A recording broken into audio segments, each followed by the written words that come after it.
For 3 years, Caleb had chased Professor Elias Vance with the subtlety of a heat-seeking missile, and for 3 years, Elias had remained unmoved. The frustration finally boiled over in the professor's quiet, book-lined office. Caleb felt a familiar fire ignite in his chest, his voice rising with every word. He accused Elias of toying with him, of leveraging Caleb's affection to keep him on a leash. He couldn't fathom how, after 3 years of relentless pursuit, the man could still be so cold. The injustice of it all was suffocating. He brought up Jackson, his voice laced with contempt, describing how the other student looked at Elias with an almost predatory gaze, far from the innocent curiosity of a student seeking academic guidance. Throughout the tirade, Elias Vance sat composed behind his mahogany desk, a pair of thin-rimmed glasses perched on his nose. He watched Caleb's outburst with a dispassionate calm that only fueled the younger man's fury. The office felt too small, too contained for the storm brewing inside Caleb. With no other outlet, he kicked the metal wastebasket, sending it clattering across the hardwood floor. Elias took a deliberate sip of his black coffee, the silence stretching until it was taut. He finally set the mug down and looked up, his voice even and slow. He reiterated, as he had many times before, that they were not a suitable match.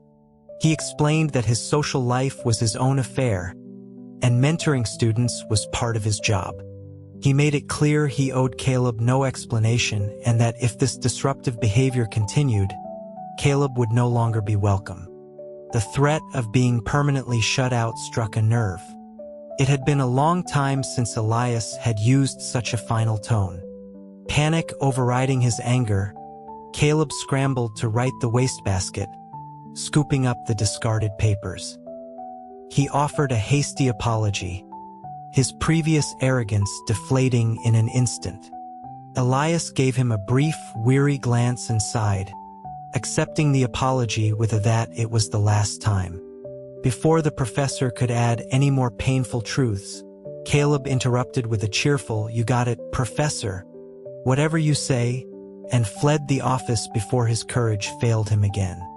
Caleb was the heir to a fortune, a fact that had paved his way into the hallowed halls of Westwood University after his father funded a new research wing. He was supposed to be studying finance, preparing to take over the family empire, but he'd spent most of his time indulging in the kind of reckless fun that only immense wealth can buy. That changed the day his friend Liam dragged him to an introductory economics lecture. It wasn't the complex theories that captivated him. It was the lecturer Elias Vance. From that moment on, Caleb became a fixture in every class Elias taught, his academic performance a secondary concern to the primary goal of simply being in the professor's presence. Elias Vance was a prodigy, the youngest tenured professor in the economics department. He had an air of cool detachment, his gaze seeming to look through people rather than at them. It was this untouchable quality, this placid mask, that Caleb found so irresistible. He yearned to be the one to shatter it, to see that serene face flush with emotion. But Elias was a fortress, seemingly without weakness or want, and after 3 years, Caleb was no closer to breaching his defenses. One afternoon, he found Elias alone in his office, engrossed in his work. The way the light caught the line of his jaw was mesmerizing. On pure impulse, Caleb leaned in and pressed a quick, soft kiss to his cheek. The contact was electric, sending a jolt through him that made his heart hammer against his ribs. Elias recoiled, his expression unreadable. When asked what he was doing, Caleb, flustered, mumbled something about being possessed by a strange impulse, feigning ignorance of his own actions. He could have sworn he saw the tips of Elias's ears turn a faint shade of pink before the professor composed himself. Elias warned him coolly that he was quite fond of his position at Westwood and had no desire to relocate. The message was clear. If the harassment continued, he would leave, and Caleb would lose him for good. The threat worked. Caleb kept his distance for a while, until he spotted Elias by the campus quad one evening, trying to coax a small calico cat out from under a bench. The professor was cooing softly, a bag of kibble in his hand. Caleb approached from behind, startling him. Elias's voice returned to its usual neutral tone as he asked what Caleb was doing there. Caleb retorted that he was checking to see if the professor had missed him during his absence, pressing for an answer. Pinned between Caleb and a large oak tree, Elias finally admitted, with some exasperation, that he had not. Caleb scoffed, convinced he had seen a flicker of hesitation. Pulling out his own bag of specialty cat food, he called out, "Havoc! Dinner time!" The calico, a female, immediately trotted over. When Elias questioned the aggressive name for a female cat, Caleb insisted it gave her character. He poured some food for Havoc and offered the bag to Elias, letting him feed her. Elias examined the brand, noting he'd buy some himself. Caleb explained it was a custom blend made by his family's chef, as Havoc had developed a particular taste. Elias frowned, pointing out that Caleb was making the stray dependent on something she couldn't always have. Caleb countered that he, too, had developed a particular taste, and perhaps Professor Vance should worry about saving him first. He then made a flippant offer, a kiss in exchange for a few bags of the food. Elias, unimpressed, simply took one bag from his hand, gave Havoc a final pat, and walked away. While Elias tolerated Caleb's antics, he seemed to extend a similar patience to Jackson, a fact that drove Caleb mad. Caleb and Jackson were rivals from birth, their families locked in a bitter corporate war. Their childhood animosity had matured from playground brawls to a more civilized, yet equally intense, competition over everything. Now, Jackson had set his sights on Elias, and the professor seemed completely oblivious. Caleb vented his rage at the boxing gym, sparring relentlessly with Liam. His friend, exhausted, finally threw in the towel, complaining about being Caleb's personal punching bag every time things went sour with the professor. Caleb ignored him, turning his aggression on a heavy bag. Liam tried to reason with him, suggesting it was time to give up after 3 years of getting nowhere. Caleb stubbornly refused. He insisted there had been progress. Elias no longer told him to get lost, but instead engaged him in lengthy, logical arguments. Surely that was a sign of affection. Liam just shook his head, patting his friend's shoulder as he recited the 3 great delusions of man. An unlocked door, a sudden urge to use the restroom, and he's into me. When Liam wondered aloud if maybe Elias just wasn't interested in men, Caleb vehemently denied it. He had observed Elias for years. The professor was indifferent to female students and colleagues alike. He was convinced Elias felt something for him and was merely testing his resolve. Liam looked at him with a mixture of pity and exasperation, declaring him a lost cause. Elias seemed unwell during his morning lecture. His face was pale, and he subtly pressed a hand to his lower abdomen several times.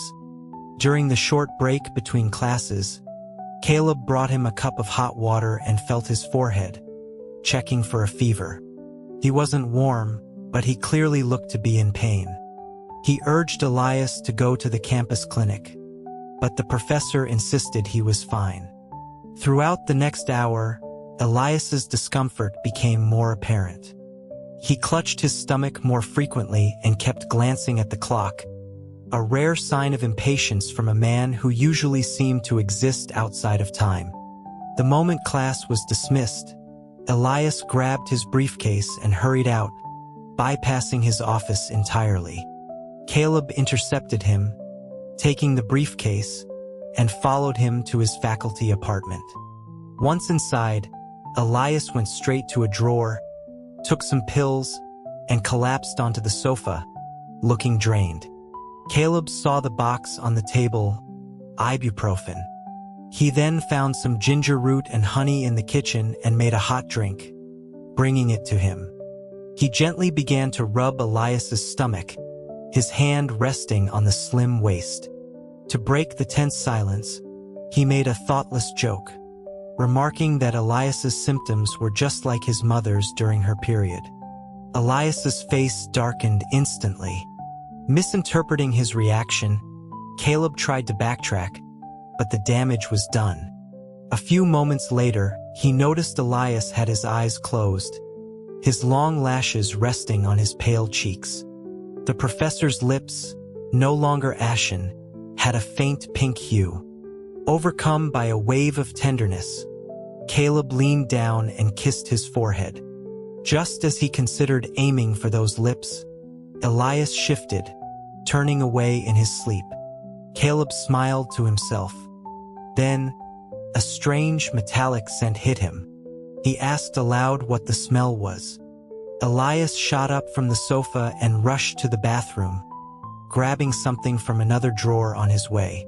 Caleb called after him, joking that it was the smell of happiness, unsure if he'd been heard.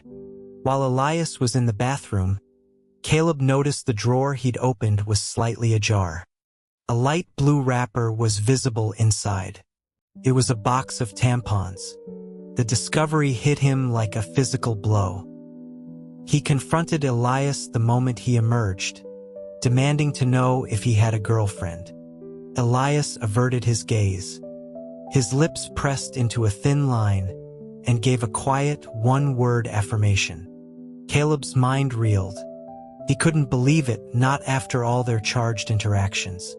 He cornered Elias, his voice turning harsh, demanding the truth and threatening consequences if he was being lied to.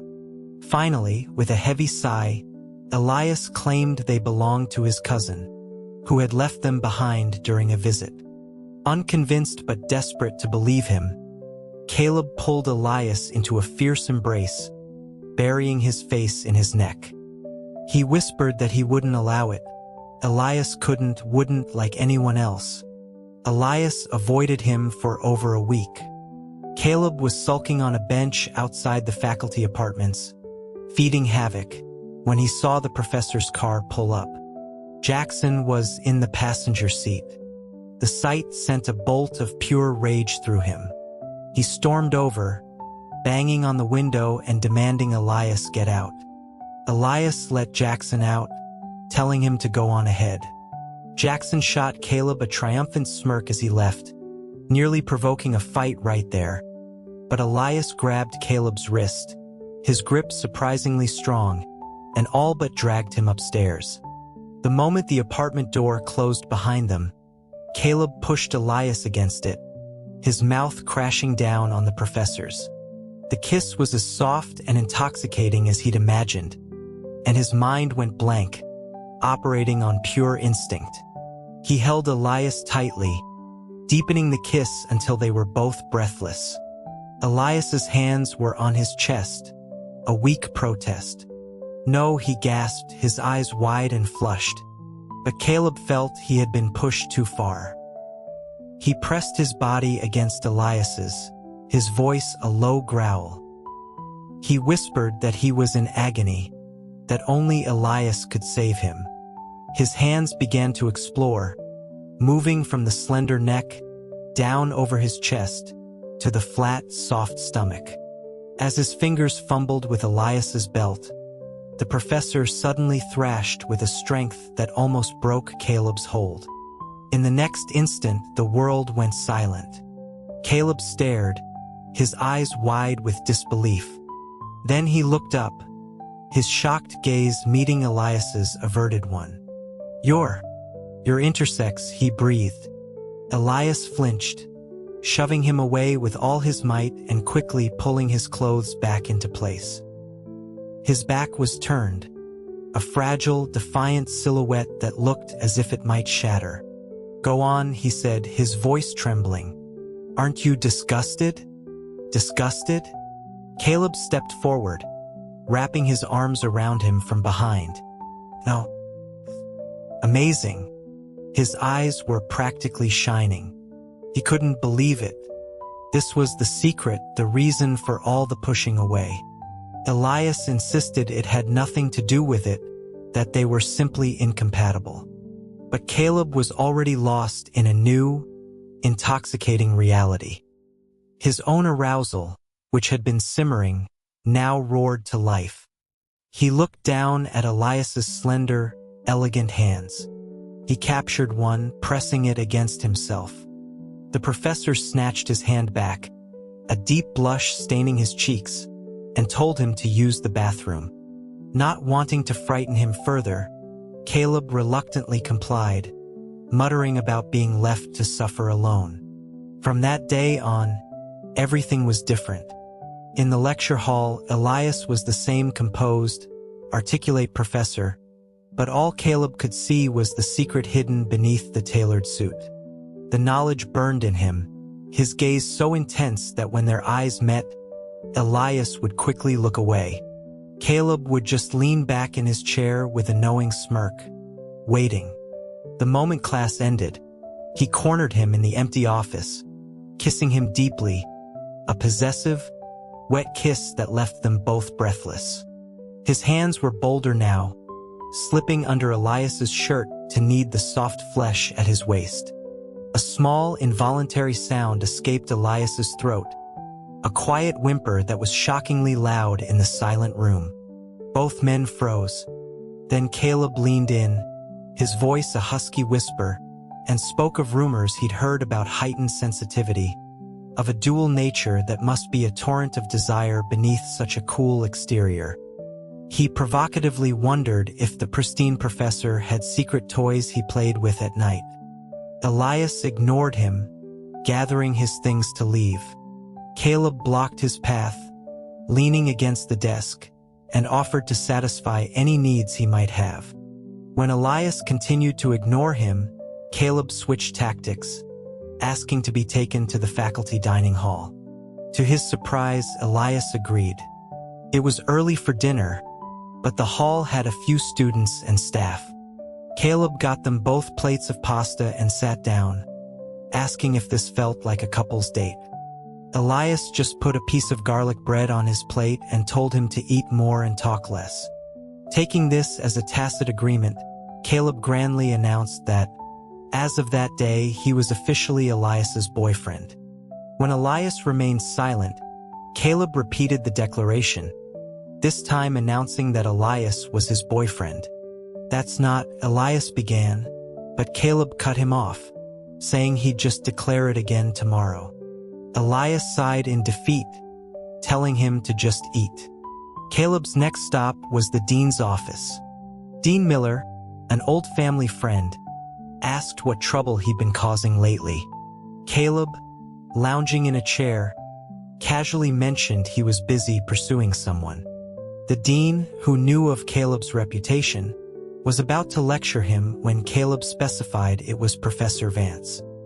He then explained with uncharacteristic seriousness that he wasn't just playing around. The dean remained unconvinced, him not to drive away one of their most valuable faculty members. Caleb's response was simple.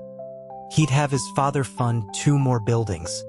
The dean's expression softened instantly. He took a sip of his tea and remarked that Professor Vance was indeed an excellent man, and that perhaps he could even help their relationship along. Leaving the dean's office, Caleb ran straight into Jackson. "A dog in the path," Caleb muttered. Jackson blocked his way, a sneer on his face.